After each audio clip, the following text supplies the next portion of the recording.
Well, welcome to another edition of the Digicel Sports Show right here on Islandstats.com. I'm your host, Earl Basin, and joining me yet again is none other than Jason, Juggling J. Ford. Today, boys, a lot to talk about, especially Sim being for football possibility.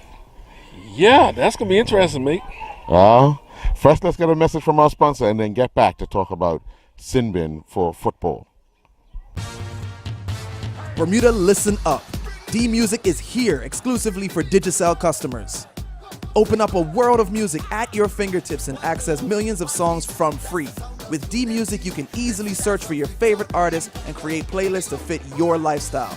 Plus, you have the option to download music to your device so you can find a song for any moment, even when offline. D-Music comes with 1 gig of free data to stream and download songs without it impacting your data usage. That's 32 hours worth of music. Visit us in-store or online to see how you can get D-Music today. Now, Jay, we started off by saying Sinbin for football. Yesterday reported on the English FA going to trial it next season in their 6th and 7th tier divisions. To see how it plays out, but I think it's on the way. But first of all, I want you to explain what Sinbin is, because for the average listener or viewer, they're like, what is that? Okay, simple.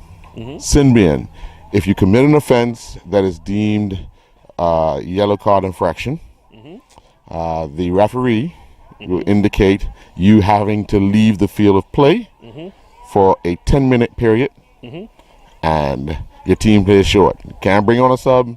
So if 3 of you end up in the CMBN, it's 8 against 11. So I think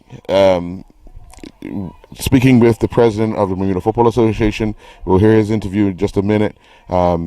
He seems to think that this could possibly be a good idea for especially for countries with social problems that could possibly help in a way to calm situations down, and then also get guys to understand that a moment of reaction can cost your team for that period of time, and it could be the heat of the moment of the game where the two teams are battling, but you're going to give your opponents an advantage because of one person's mental lapse.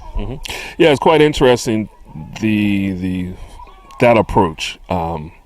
But, as cynics and hosts, we might see a different approach, because we're trying to see where this came from. This has been talked about many years. What they actually do is basically what they do in ice hockey. So it's been talked about. But why now? And we say some of these countries are having problems socially dealing with the players on the field and the respect for the referees, and there being a shortage of referees. So you can definitely see why in that aspect. But then, you know what makes changes in this world? It's not attitudes, it's not fighting, it's not disrespecting the referee. It's all about the dollar. So what does this do for a revenue stream? And I personally, I'm thinking this might be more of the issue why this is coming about, because now that we've talked about many sports being an all year long sport, TV contracts are one that basically controls the sports. We know that FIFA's had that scandal over the last couple of years, and obviously definitely took a PR hit, but also you got to think they've took a good financial hit regarding not just FIFA on that, but also the CONCACAF on this side. So what would something like this do? Well, we talk about, for the people who are not into soccer or football, they talk about the pace of the game or the lack of goals. Well, if somebody's playing 8 against 11, the opportunities to score, it's going to be there. The opportunity to have a high-scoring game is going to be there. The opportunity to have more free-flowing football is going to be there. The opportunity for a better look for TV and a better product for TV, for entertainment-wise, for the non-fan, I should say, the casual fan, it's a better look for them. So me personally, that's my feeling. But if that's what they're telling you, well, let's go with that. Well, let's get the interview with the president of the Bermuda Football Association, Mark Ray. As you would have heard a report yesterday, the English FA are looking into the possibility of having to test a sin bin yellow card. I want to say violation. Your thoughts on the possibility? I know this was talked about at the FIFA level a few years ago, but your thoughts on how you look to see how this plays out in England, and what's the possibilities of it actually being tested in Bermuda? Well, it's very interesting. We actually had another brief discussion about it when Marco van Basten, who is on the technical committee at FIFA, also discussed it at a recent meeting that we had. And it's interesting because I can see the benefits, and I can see how it could possibly curb some of the bad behavior that we see both locally and internationally. Players rushing the referee and bumping the referee, all these sorts of things. Possibly this could preempt some of that behavior. As far as trials in Bermuda, obviously we're going to wait and see, and obviously have a close eye on the trials that happen in the UK, and be ready for the results and the reports that are written once the trials are complete. But it seems kind of positive, and it's worth having a look at. Very interesting times, because we could see FIFA and English, or just FAs themselves, looking to try to get a hold on some of the unruly behavior within the countries and clubs. This measure here could possibly be the stepping stone for various clubs, countries, to take hold of their own situation. Yeah, it definitely is. It's also interesting to see how different rules and initiatives go across sports. We know that the tactics go across sports. We would have known that zone defending, for example, came from basketball. But to now see rules now being tried at across sports, as you know, Symbian is something that's used in hockey. It's used in rugby. So it's could be positive. Very interesting indeed. All right, when the season starts in the English FA, we'll. Well, Jay, here at the National Sports Center, all this week we've seen the Bermuda School Sports Federation host the primary school boys and girls. Mm-hmm. Today is middle school girls. Tomorrow, middle school boys. Super 8 cricket. Let's get the roundup of the matches taking place thus far. West End Primary School continued their winning ways by winning the Bermuda School Sports Federation's Primary School Girls Super 8 Cricket Tournament at the National Sports Center. West End needed to chase 48 runs put up by last year's champions West Pembroke. West End reached their target with an over to spare. Catherine Bean Rosario led West End with 23 runs. West End had previously defeated Salters Grammar School in their semi-final. Salters batted first and scored 54 runs in their allotted 6 overs without loss. West End would score 55 for 1. West Pembroke defeated Mount St. Agnes in the other semi-final. West Pembroke scored 52 runs. However, MSA could only manage 29. Harrington Sound Primary won the Bermuda School Sports Federation's Primary School Boys Super 8 Cricket Tournament after defeating Salters Grammar School in the final at the National Sports Center yesterday. Harrington Sound batted first and scored 60 for 3. Isaiah O'Brien led the champions with 24 runs before having to retire after making the limit of 20 runs. Jonah Trott added 17. Salters started their innings aggressively, and after 4 overs, they were 35 runs on the board and looked on course to reach their total. Harrington Sound final 3 bowlers of Trott, Kean Webb, and Sebastian Medeiros bowled tight, allowing only 10 further runs. Cooper Maguire led Salters with 21 runs. Harrington Sound had to chase 63 runs put up by St. David's Primary in their semi-final. Harrington Sound reached their target with an over to spare. Salters reached the final after scoring 80 runs in their semi-final against Elliott Primary, who could only manage 59. Well, Jay, you remember the days when you was Super 8s. It used to be for us double wicket. I was just gonna say, I didn't know nothing about the Super 8 back then, and we're talking. We was probably we was on the other field at the time, right? And it was double wicket, and this was the time of year that I actually played a little bit of double wicket, and we look forward to it, coming to bat and bowl, and basically all day against all the teams in the island. But what I'm really, really impressed with her, and I've said this to you all here, and not just today, but to watch these young ladies and the little girls have some talent. I mean, we used to know these little girls couldn't throw overhanded or couldn't bowl. Literally, the arm wouldn't be a legal bowling action. We're seeing legal bowling actions and good stances and good shots and the whole nine. And not just from the middle school, we saw that also from the primary school. So we see that some of the coaching and stuff is passing down through these kids, and the bodes well for, like I said, for them coming through our ranks. Well, not only is cricket going on here, but overseas, Dowray Rollins and Kamal Levrock have both been in action recently. Dowray Rollins and his Sussex Seconds team went down by 7 wickets in their 50-over match against Middlesex. Sussex won the toss and elected to bat. They scored 254 for 6 in their 50 overs, with Rollins scoring 12. Middlesex, in reply, was able to score 258 for 3 to claim victory by 7 wickets. Kamal Levrock and his Cardiff MCCU teammates defeated Cambridge MCCU in their Bucks one-day match by 140 runs. Cambridge won the toss and decided to field. Cardiff, at one point, were 22 for 4, went on to make 199 for 9 in their allotted 50 overs. A 143-run fifth-wicket partnership between J.L. Lawler and A. Milton saw them move into a respectable position. Lawler was the top scorer with 72, while Milton added 64. Levrock scored 4. In reply, Cambridge were in trouble from the start and never recovered as they were bowled out for 59. Only one player made it into double figures, and that was Bowers, who scored 30 not out. Neil Brand was the pick of the Cardiff bowlers with figures of 6 overs, 5 for 18. Levrock did not bowl. Open up a world of music at your fingertips and access millions of songs from free with D-Music, exclusively from Digicel. With D-Music, you can stream and download songs and create playlists of your favorite artists to fit your lifestyle. Whether you're working out at the gym, getting ready for a Friday night, or just chilling at home, D-Music comes with 1 gig of free data to stream and download songs without it impacting your data usage. That's 32 hours worth of music. Visit us in-store or online to see how you can get D-Music today. Well, on the waters, everyone's talking about the America's Cup, but let us not forget our local sailing events. The Wednesday night sailing series is underway. We had 2 weeks of action on the waters of Hamilton Harbor. They start in there, head out to the Great Sound. They have a course set out on a weekly basis and back into the Hamilton Harbor. Let's get the first 2 weeks of the Wednesday night sailing series that starts and ends in the Hamilton Harbor.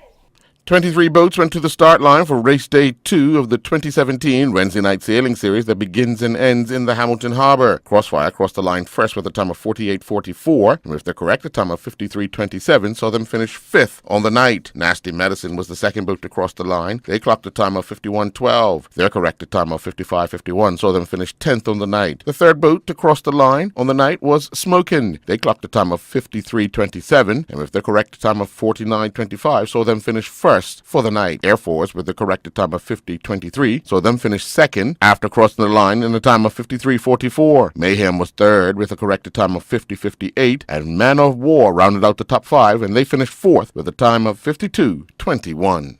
Bermuda Olympic hopeful Raquel Evans concluded competing in the Finn class during round 2 of the 2017 World Cup Series sailing racing going on in France. Evans finished 31st overall with a net score of 248 points. Evans' best finish came during the third race of the 10-race series, where he finished 22nd. Meanwhile, a group of Bermuda youngsters concluded competing in the 2017 Optimus South American Championships in Paraguay. After 6 races in the individual competition, Sebastian Kemp led the Ambarillo fleet group from Bermudians, finishing in 50th place with a net point score of 133. Jordan Etamadi finished 59th with a total score of 149 net points, while Magnus Ringstead finished 60th with 150 net points. Competing in the Azul fleet saw Azai Smith finish 9th with 140 net points. Leilai Walker finished 16th with 150 net points. Genevieve Lau finished 46th with 210 net points, and Christian Eben finished 69th with 330 net points.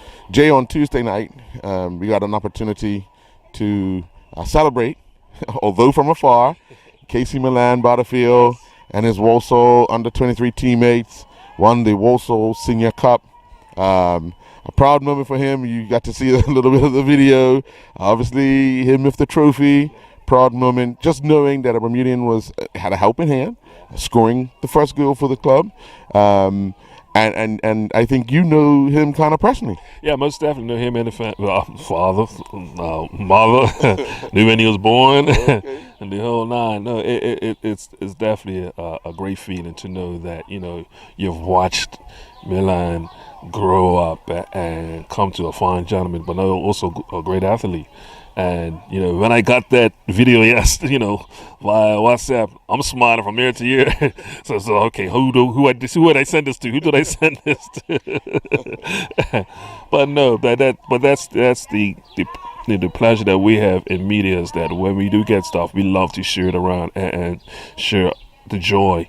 I'm pretty sure the folk who did film it, that was the whole reason why they filmed it. Yeah.